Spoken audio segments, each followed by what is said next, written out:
Okay, just testing the mic. Someone just sort of tell me if you can hear me just before we go live.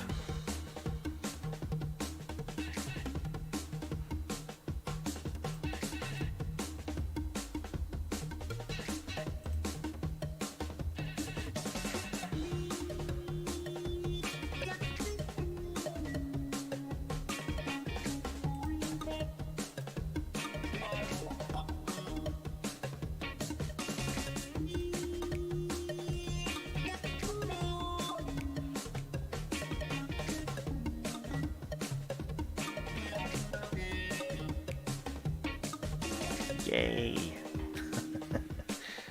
All right. Let's see if I got everything up. I think I do.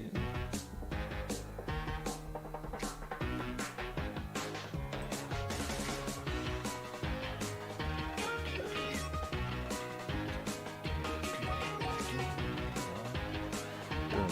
Okay, let's see. Oh, let's move that over a little bit. Hi everyone, how's it going?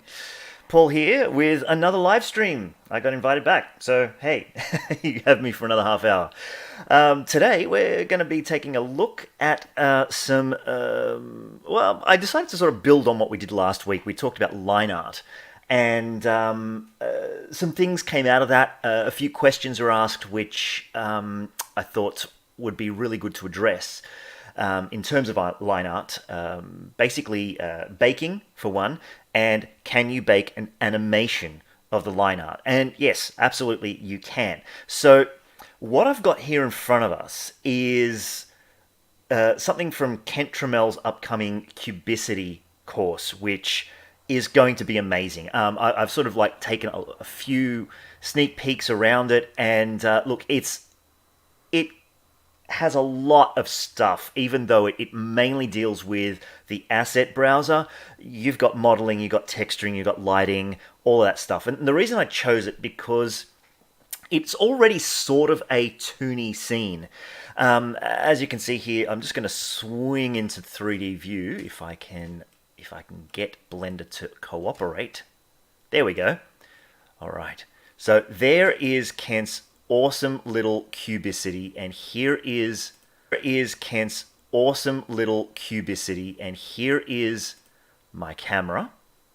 I'm hoping this doesn't chug too much, because this is a fairly dense scene. Now, I wanted to work with something that had a lot of polygonal information, because, you know, it's all well and good to throw in a sphere, throw in a monkey head, throw in a cube, and it all works great.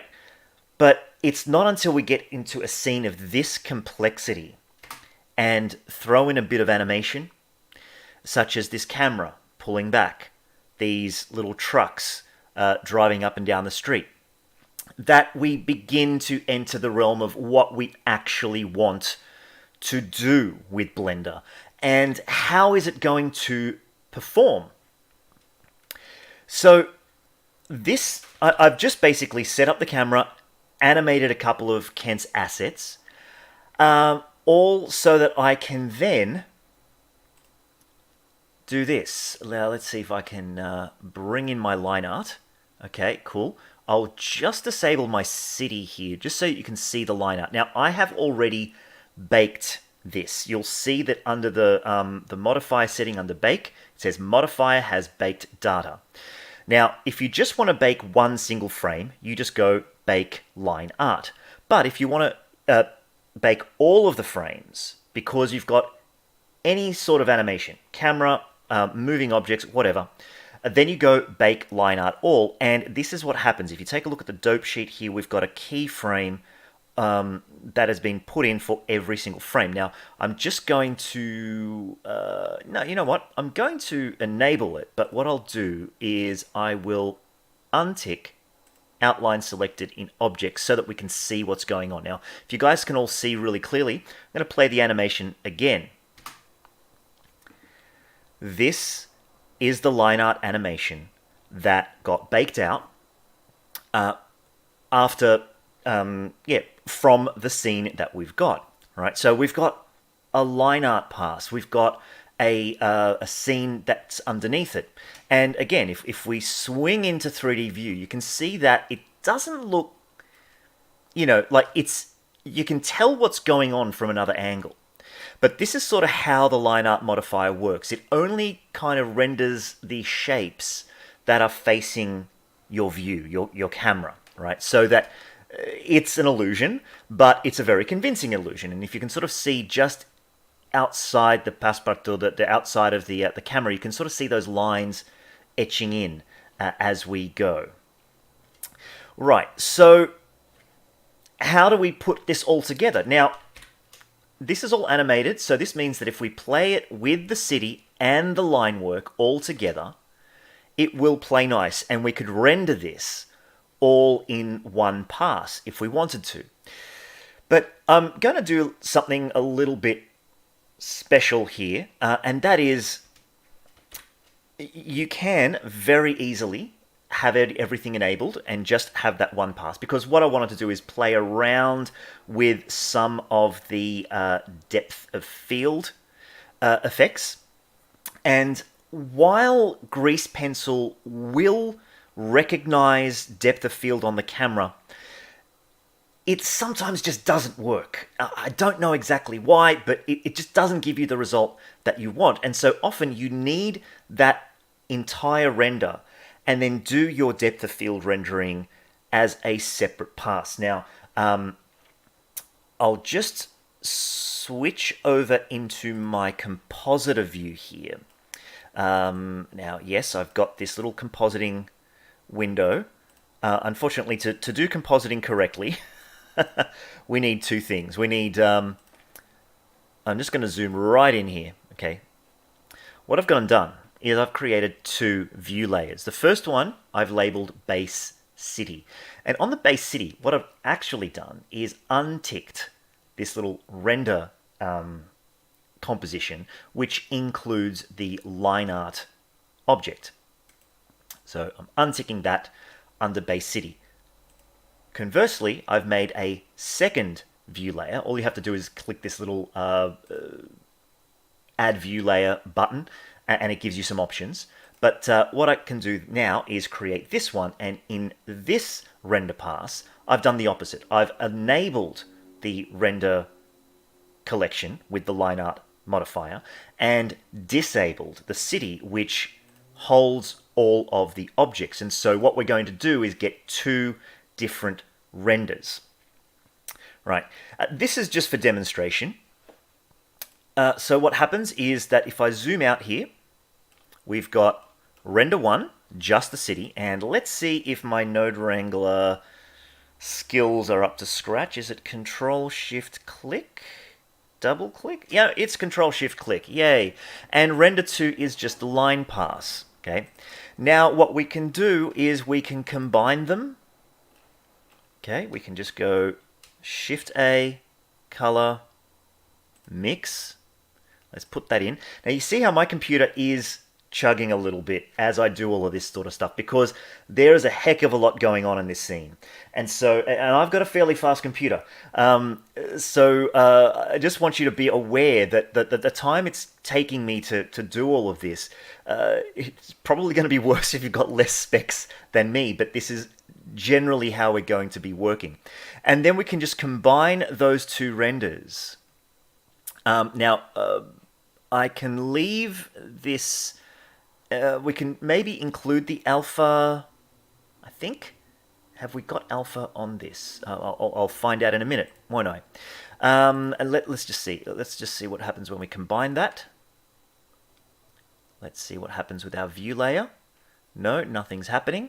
Okay, what if we just switched it to multiply? Okay, now we've got something that looks really, really nice. Now I'm going to click on this viewer tab, and what this allows us to do is it gives us these handles on the background image in our compositor, and so we can scale it up or whatever. But the zooming in and out using my middle mouse button just basically means we can move all our nodes out of the way and take a look at our render a little bit more clearly. So I'm just going to say node, properties, properties, yes. No, you know what, I think I'll leave it there for now. But basically, yes, we can combine this. And now what we can do is we can drop down, say, the factor of the line work if we just wanted it to feature just a little bit. So this is really the advantage of having it on two separate layers. Now, of course, the other thing that I said we could do, and I'm just going to bring up an image on another screen to remind myself, is add a few render passes that we can then manipulate. Because what we want is to have a bit of depth in this image, both via depth of field and by using a mist effect to simulate the kind of inverse quadratic fall off that we see from distanced, or well, over distance in a an establishing shot such as this. So I'm going to go back to my let's see now, we want view layer properties. Yep, here we go. What we'll want is we'll definitely want our depth pass, Z. There we go. We also want a mist pass, and I'll show you where to enable those, what are we talking about here? Those settings in a second. I'm going to have the mist pass there. I do want my bloom effect as a separate pass as well. I think that's all I really need. Yep, that is. Okay, now I'll just make sure that that happens across both view layers. No, it does not. So on the base city, I think that's where we'll take this from. Another argument for having just one render. So what I'll do is I will go bloom, mist on that. Come on, mist. There we go. And we'll use the render layers from the base city pass for this, so that the line art, oh look, we may as well just keep it there for now. I did this with just one pass before, and now we're going to be duplicating all of this. All right, now about that mist pass, that's under your world properties. You go to mist pass, and we can set a start and a depth and a fall off type. I'll go back to my 3D viewport to show you how we can view this. Let's go to viewport shading. We'll set this to rendered view, and under this little specials menu, under combined, we can enable mist. And so now we can just see what it looks like when we have the mist enabled. Right, and so from here, we can do things like, okay, maybe we need this start of the mist pass to start at 0 meters away from the camera plane. And we need it to go into the scene about 25 meters, which is about the scale of this small city. We can make that much less, right? And you can see that the contrast goes down. So we definitely want something that's got a lot of depth, but we also want it to start a little back from the camera, so that you see these darkest points, well, they're not going to be as affected by all of this mist here, right? And I generally like to keep the color at a white, because I prefer to use the compositor to figure out what color we're going to use for that mist, and it's a lot easier to change on the fly. All right, so what other passes have we got? Well, we wanted a bloom effect, okay? That, under Eevee, you can actually set this bloom effect to sort of give you this sort of an anime glow. And now this will render with the pass, but because we can separate it out, it means we can composite it over any line work that we might render. See, if we just do a straight render, then line work on top, the bloom is sort of just going to be sitting behind the line work, and the line work kind of looks ugly. Instead, we want that kind of anime effect to bloom out some of the line work as well. So I'll go back to my render settings. Okay, here we go. And let's have a look at the combined. There we go. You know what would be good? If I did it the way... Phew, I'm at a crossroads here. I can keep it with the two... You know what, I'm just going to... Yeah, I've made my bed. I've got two render layers, and I've got all these passes. I'm just going to re-render this one so that we get all those passes rendered in. Okay, and so there's our image. I'll just take that out. Right.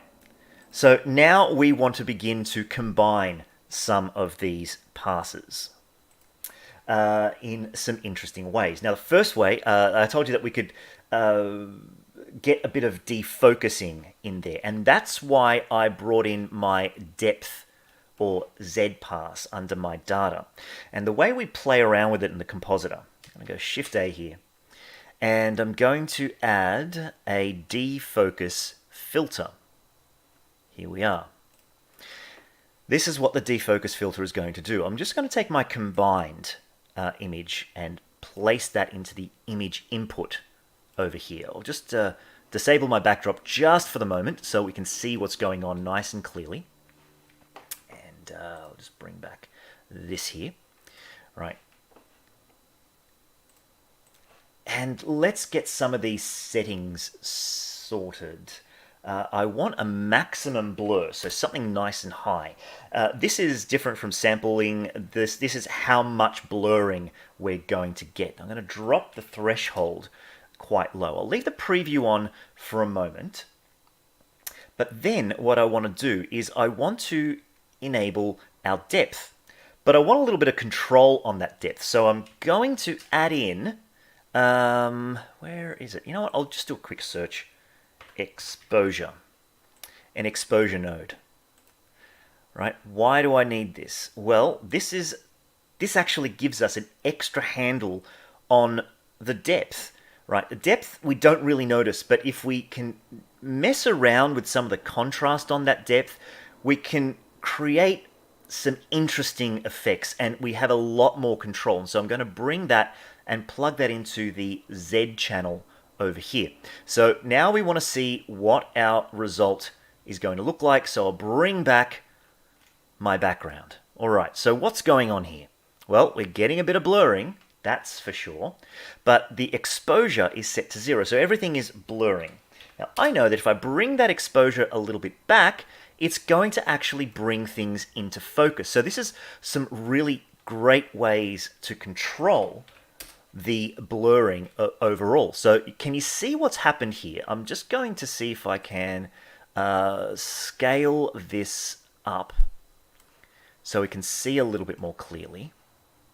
And I'll bring that over here. Right. So with our exposure node, let's go -1. Right. This corner over here is a little bit more in focus, but this is really blurry. And the more we bring that back, we can have a bit of blurring over here, but a little bit more, clarity over here. And so using this exposure is actually giving us control over the depth of field in the scene without messing up or messing about with the camera's own depth of field. And because the line art is composited over the other image, it's going to affect it all. Now, when you're happy with it, then you take off preview, and then it actually renders more correctly. Okay, so the preview is there so that you can play around with it a little bit, and then when you're happy, you take it off, and then it's going to take a little bit longer to sort itself out. Right, now what about that mist pass? Mist pass here, we got mist. What I'm going to do is because we know what the mist pass looks like, okay? Basically looks like a very, very foggy day. But I want to color affect this. So I'm going to add a couple of nodes. The first one is going to be a... no, not you. Get out of here. Search color ramp. Okay, and I'm going to drop that in there. I'm going to change these colors to something that's a bit of a bright day color. So the whites are going to be a nice kind of sky blue, and the darks, I think we could leave it black. Now, again, we have control over the mist pass because the blacks are basically our low values, or what's closest to us, and the lighter colors on this end are the far away colors. And so if we crunch this, we can actually control the mist pass dynamically inside of the render. So we can get stuff that is a lot more clear up front. Everything that's sort of black is going to be crystal clear, and everything that's kind of faded is going to be kind of shrouded in mist a little bit. So I'm going to bring in another mix node here, and I'm going to set this to screen. Yep. And let's go to a 0.2, and I'm going to combine it over our image. Okay, so we're bringing in our mist, and now let's see what our wonderful this is what I hate about the one of the automatic things in the compositor. Right, it's got a little bit of blue there, right? So what we want to do is we can now control how much or how little mist. Do you see that, how subtle that is? Right, if we bring up, maybe we'll bring it up quite high. Right, now the background is a lot more misty. Just going to check for comments here. Have I lost track of stuff over here? Mist effects is cool, great for a horror thriller or sci-fi animated shot. Yes, art with a MRB. Check this out, right? The reason we want to use the color ramp is, let's say I wanted to change that background color to something like a very ominous. Oh, well, it's not going to be ominous. It's going to be very cute because it's on screen mode. But that's a lot more, afternoony, right? And so that is already starting to create an effect that we can control inside of the compositor to get all of these wonderful looks and feels. Now, sorry, I jumped somewhere else. What else was I going to do? Yes, that's right. Now, the other thing I want to do is add something like sunbeams. Now, sunbeams is a lot of fun because if anyone's seen those animes, there's always these sunbeams in the background as we're sort of panning across a shot. And we can add these in here, but we'll use the mist pass to affect the sunbeams. And we also have to be mindful of the light direction. So our shadows are kind of dropping down in this direction. So our sun would be somewhere back, over here. That's where the sunbeams have to sit. So let's go ahead and let's add in our sunbeams node. And let's plug in the mist pass over here. Now, I think the rest I can handle without this reference. Seriously, if in doubt, add a color ramp. Yeah, a color ramp is one of the most underrated nodes ever, in my opinion. Okay, so let's have a look to see what this sunbeam effect does on a mist pass. Right now, currently nothing. But what we want to do is change a few of these settings, and I'm going to change them to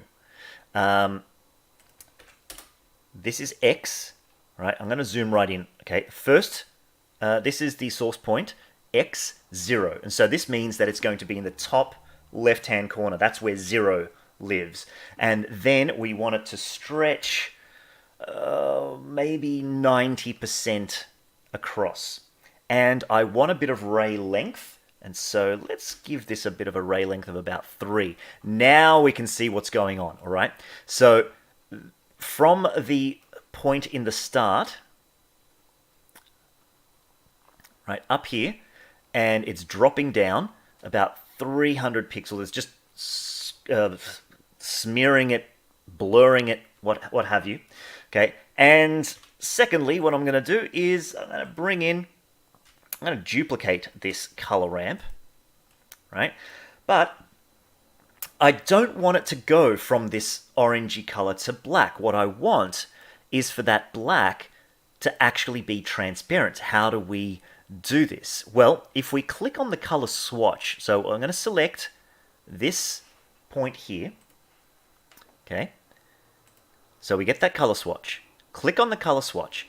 I've got an alpha setting, and I can just set that to 0. And so now it's going to go from full color at the highest over here to transparent. But I want something a little bit more golden, so I'll try to make this more like a golden sun hue, right?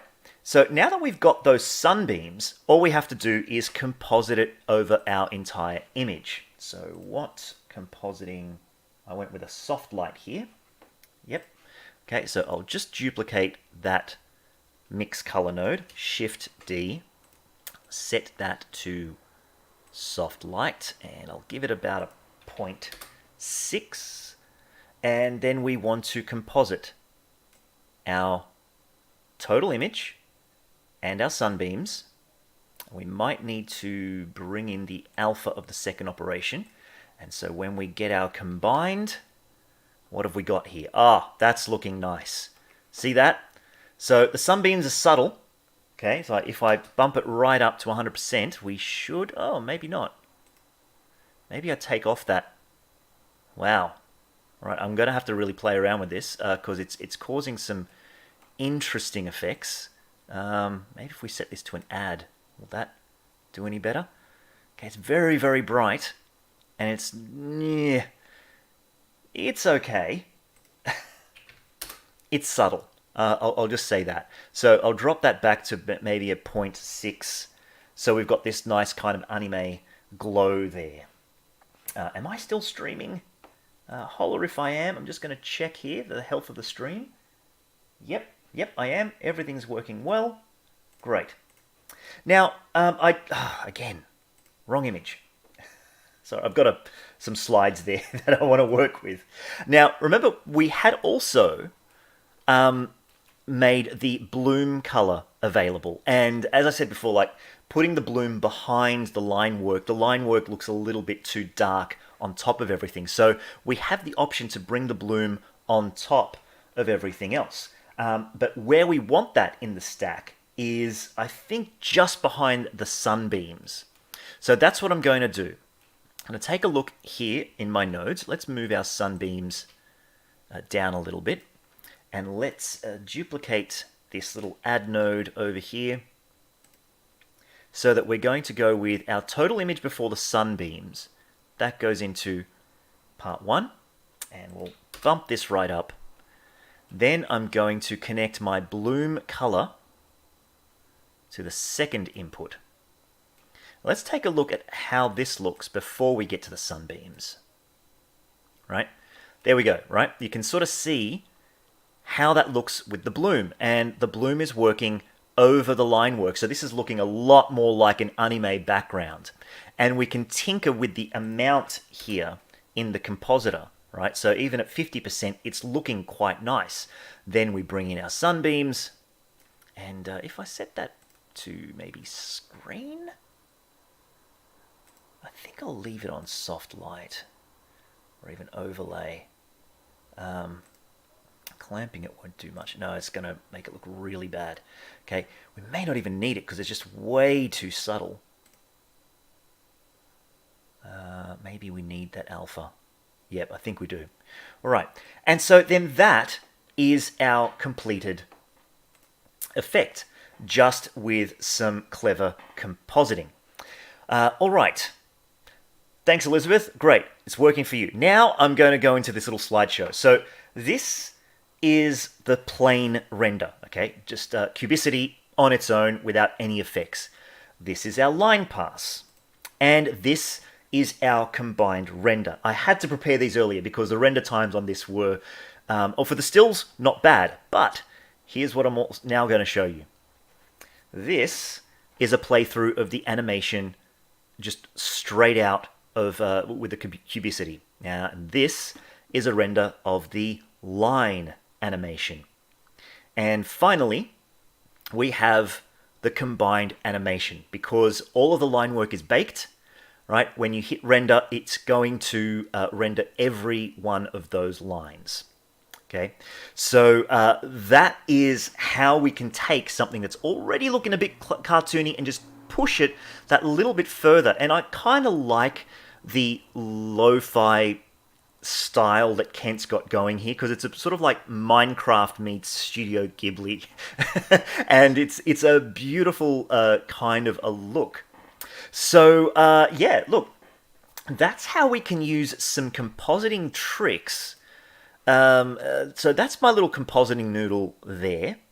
right? What we've done is we've created two view layers. We've played around with some nodes such as defocus, exposure, color ramp, and then added some fun effects like sunbeam to get the overall effect. So what I'm basically saying is that yes, adding line work is a good step in the right direction, but really taking advantage of what the compositor has to offer is what is going to push that image into where you want it to go. So, yeah, guys, I really hope you got a lot out of that. My name's Paul. Yes, as someone alluded to before, I have a course out on CG Cookie and Blender Market called Panels. Also, in the notes below this video, you'll see the dates for the release of Kent Trammel's cubicity tutorial. It'll be also available on Blender Market as well as for subscribers to the CG Cookie site. Yes, that's what I was trying to say. Sorry, brain going at 100 miles an hour here. That is the perfect description of cubicity. Oh, thank you very much, Omar. Yes, it is. Sort of like a nice lo-fi Studio Ghibli look. So, yeah, guys, check those... Oh, let's see. Question regarding panels. I'll end with this. Is it possible to draw a comic book on a piece of paper, then ink and color it with grease pencil? Absolutely. Draw on a piece of paper, scan it or take photos, bring that in as your reference image, and then use a lot of the methods that I go through in panels to trace over it. So effectively your pencil on paper becomes kind of your thumbnailing or penciling. You can sort of like skip all of those steps and just jump straight to the inking and coloring in grease pencil. It is totally doable. Hope that answers that question. All right, so are we good, Amber? Are we good, Wes? I think I've got to sign off now, yeah? Let's see, where's the comment?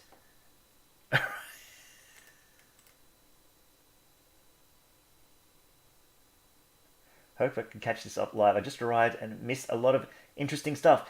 That's okay, 2art555. You can play this from the beginning and watch it right now, and it's going to archive as soon as I stop streaming. So thanks very much for watching, everyone. I'm going to sign off now. See you later.